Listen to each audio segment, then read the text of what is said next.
Bismillahirrahmanirrahim. Assalamualaikum. Hello and welcome to everyone.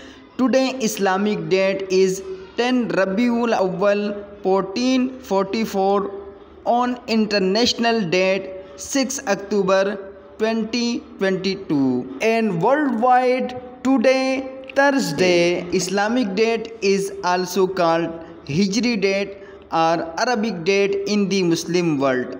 Date follows moon passes as a lunar calendar.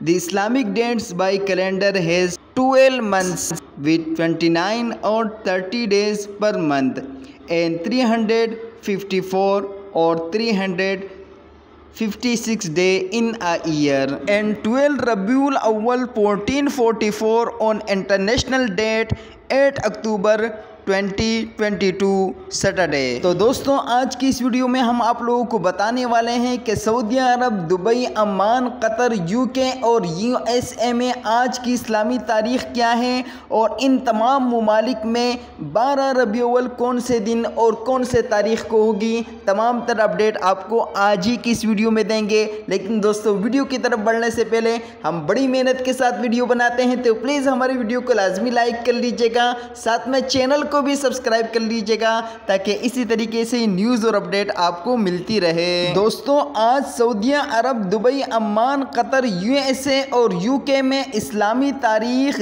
10 Rabiul अव्वल 1444 हिजरी है, जबकि अंग्रेज़ी तारीख 6 अक्टूबर 2022 और जुमेरात का दिन है। जबकि सऊदी अरब, दुबई, अमान, कतर, यूएसए और यूके में 12 रबीउल अव्वल 8 अक्टूबर 2022 बरोज़े हफ्ते को होगी।